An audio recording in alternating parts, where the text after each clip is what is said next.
Camp Axe and Tea Olive, William Hovey Smith, 2014. I'm the author of Backyard Deer Hunting, and occasionally we use some really interesting tools. This is Hovey Smith, the Backyard Sportsman, and it is about half an hour after dawn, and we are proceeding to clear deadfall from an ice storm that we had recently. I've gotten mostly my yard cleaned up, and now I'm working on my trails leading to my food plots and out in the woods.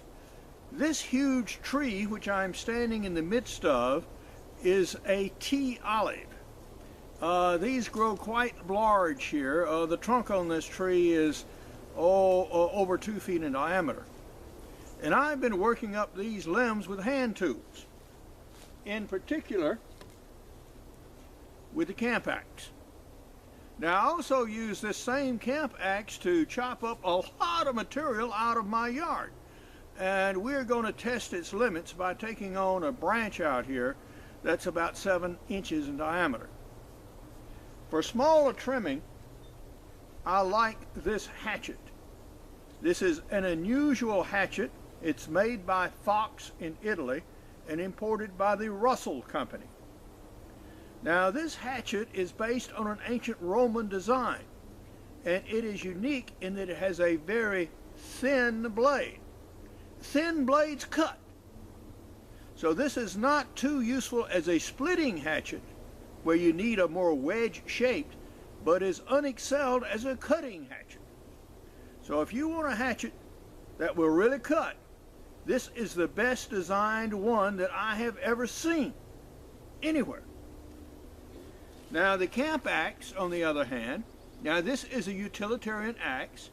It's made for lightweight cutting, and we're going to about test the limit of it. And it has a wedge-shaped profile. So yes, you can split a little wood with that.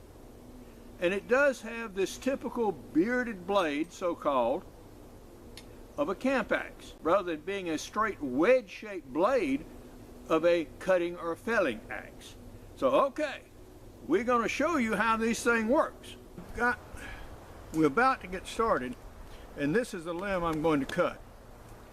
Now, the usual guy thing is to get into a mess like this and start wailing away willy-nilly, and that ain't good. You'll notice from the previous shots that I had all the other parts of the tree cut and moved away. I also have this limb cut already, but that limb there remains. And the reason that I left a limb on that side is because when this limb is cut, I want it to roll and fall in that direction away from me rather than towards me.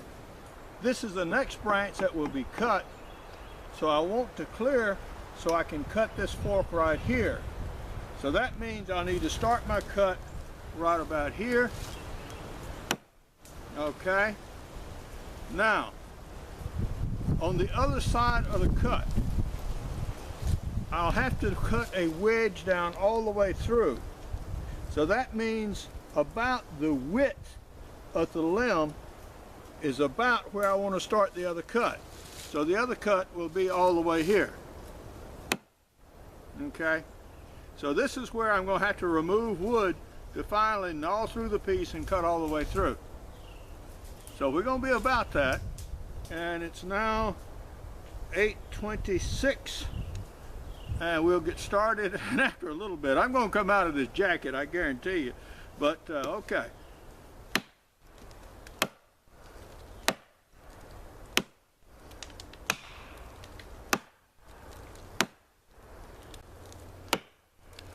All right, that's not even 25% of the way through, and I've already worked up enough heat to get rid of this.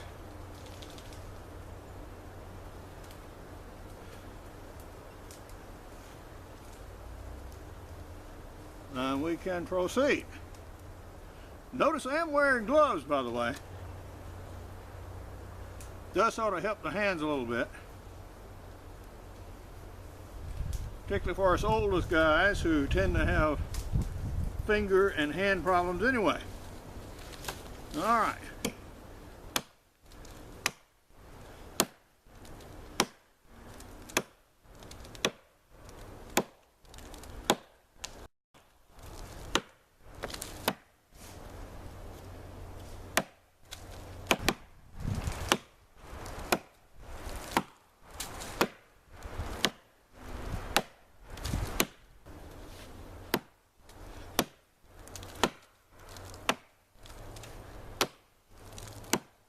All right, I'm now down to the center of the trunk, which is right here.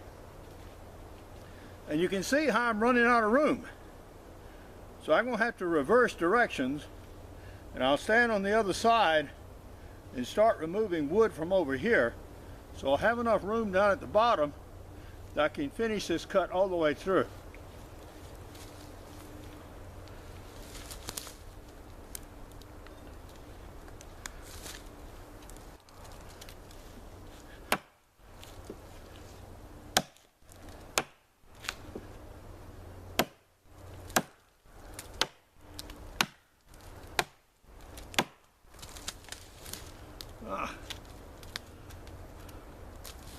Good.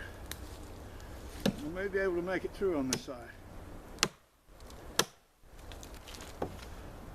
You notice this limb hadn't even wiggled yet? Usually you have to get down to about between 1/4 and 1/8 of wood remaining before the limb will actually start to bend and break.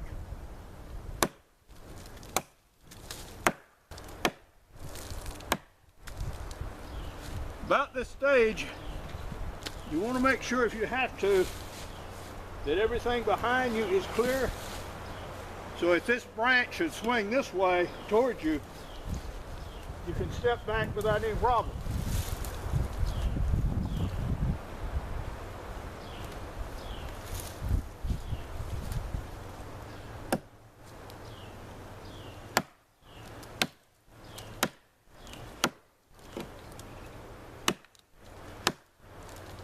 Getting there.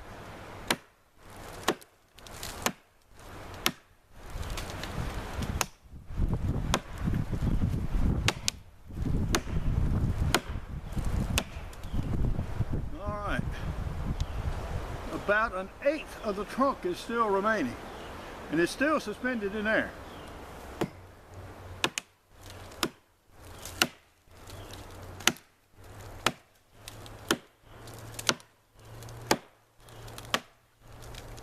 Now is not the time you want to be standing on the other side of the trunk. It's already starting to rotate in that direction.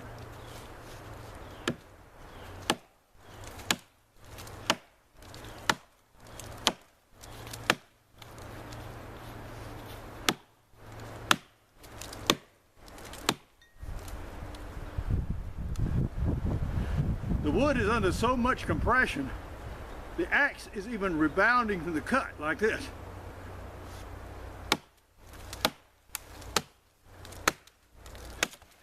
That went. All right, cut done. And that took about 15 minutes exactly.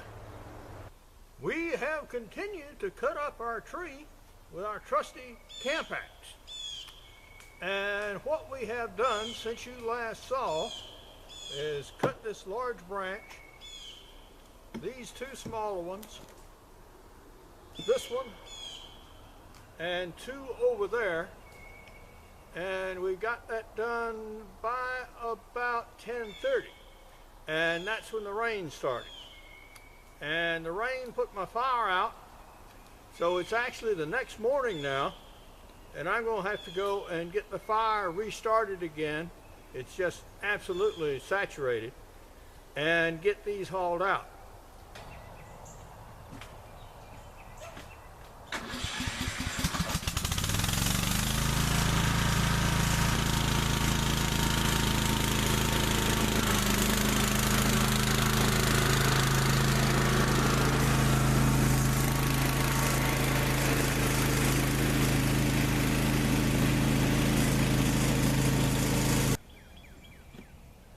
Against the contingency of having to rebuild this fire after it had been thoroughly wetted, I kept a cartload full of pine straw under shelter. So we do have some good available fire starter material that is dry. And I also had a cedar tree that was down in the yard and bent over. So I've just cut some branches from it that were off the ground. So that's a great help. At least these are not quite so wet as the stuff that was lying down.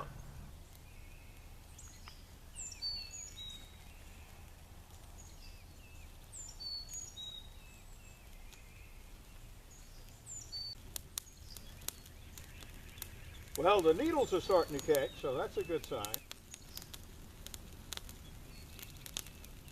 Yeah, I think we'll be able to build up a reasonable amount of heat with that. As suspected, a second application of easily ignitable material is going to be necessary. Finally, the ground got dry enough that I could actually rake up some dry leaves. And so I banked up the fire with dry leaves, and now that seems to be taking pretty good. Yeah, I can see a lot of twigs burning in there now, so I believe we're going to finally get this thing started. Now here is a well-managed fire once we really got it going. You can see that bed of coals in there. Now this will burn even green wet wood if you put it on it. Here is a picture of the fox's head and a picture of the head of the camp axe. Canine supervision was provided by Diana. Now, among my prize-winning books are Extreme Muzzleloading, Backyard Deer Hunting, Crossbow Hunting, and Practical Bow Fishing, and these are available as softcover and e-books. I also have an 8-book e-book series on muzzleloading guns, and one of the recent titles is Hunting with Muzzleloading Shotguns and Smoothbores. A sharp camp axe can do good work if you take your time and are careful about what you're doing. The Asian tea olive is used as an ornamental, sweet-smelling shrub, and the blossoms are used for flavoring teas and cooking. The wood is useful for carving. For information on my books, blogs, and videos, go to my website at www.hoviesmith.com. Good hunting and good eating from the outdoors. Goodbye, and God bless.